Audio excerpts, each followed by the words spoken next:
Ganito ang nangyari kay Salt Papi matapos ang laban niya kay Tony Ferguson kung saan namaga at kinakailangan i-x-ray ang kanyang kamay. Ang spotlight ng kwento natin ngayon mga kakwento ay itong si Salt Papi, kilalang online star at influencer turned boxer.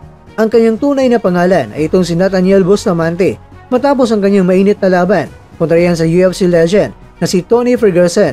Mga kakwento, noong ginanap ang Misfits Boxing 22 sa Manchester, England, lahat ay maasang magiging explosive ang laban. Sa unang round pa lamang, binitawan ni Salt Papi ang kanyang mga kombinasyon, ngunit sa kalagitnaan ng unang palitan ng suntok, isang hindi inaasahang pangyayari ang naganap. Naramdaman niyang may kakaiba sa kanyang kamay, partikular sa kanyang hinlalaki. Ayon sa insider reports, sinabi mismo ni Salt Papi sa kanyang corner sa pagitan ng rounds na sumasakit ang kanyang hinlalaki, pero sa halip na umatras, pinili niyang lumaban pa rin. Iyan ang dahilan kung bakit tila ba kakaibang Salt Papi ang ating nakita dahil tila bumagal ang kanyang mga galaw at parang hindi na gaanong malakas ang kanyang mga suntok sa mga sumunod na rounds. Mga kakwento, matapos ang laban ay tinigil ng referee sa ikatlong round via technical knockout pabor kay Ferguson, isang kontrobersyal na desisyon para sa ilan. Agad naman napansin ng mga tagahanga at media na hawak-hawak ni Salt Papi ang kanyang kaliwang kamay na kung saan makalipas ang ilang oras, kinumpirma na maga ang kanyang kamay at isinailalim sa x-ray. Ano nga ba ang nakita sa x-ray mga kakwento? Lumabas ang resulta na may bali o fracture sa kamay ni Salt Papi. Karaniwang tinatawag itong Baxter's fracture, isang pinsala na madalas nakukuha ng mga boksingero dahil sa matitinding impact ng suntok. Sa ganoong uri ng injury, maaring mabali ang buto sa paligid ng hinlalaki o mga metacarpal bones. Ano naman ang epekto nito sa laban? Well kakwento, malaki. Dahil hindi na niya may labas ang full power ng kanyang kanan, halos wala na siyang knockout punch na may ipapakita. Kaya kahit na umabot sa 3 rounds, kitang-kita ang limitasyon ng kanyang mga galaw.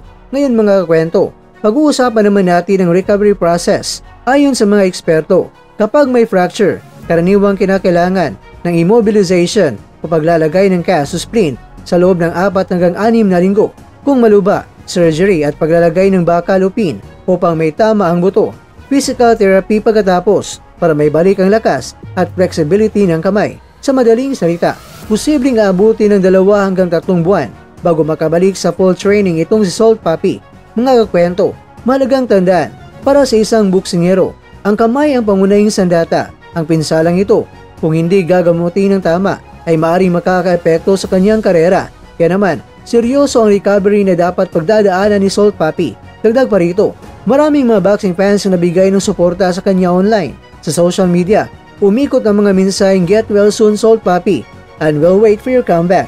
Kahit natalo siya sa laban, marami pa rin ang humanga dahil sa ipinakita niyang tibay ng loob. Lumaban pa rin kahit na nasaktan.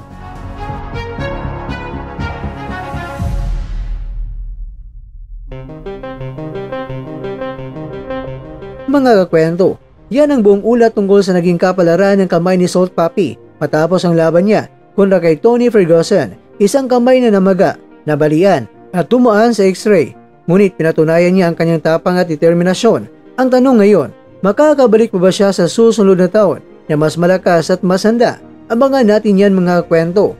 Kaya huwag nating kalimutan na kay Salt Papi sa dasal ay maglaan. At syempre siya ay ating suportahan.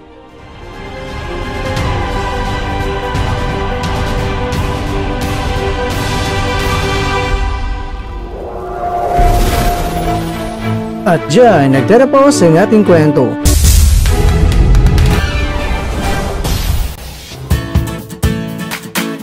Maraming salamat mga kakwento sa inyong panonood. Pero baka naman mga kakwento ay nagustuhan niyo po ang kwento natin ngayon. Baka pwede niyo po akong mabigyan dyan ng like, subscribe at pa-click na rin sa bell button.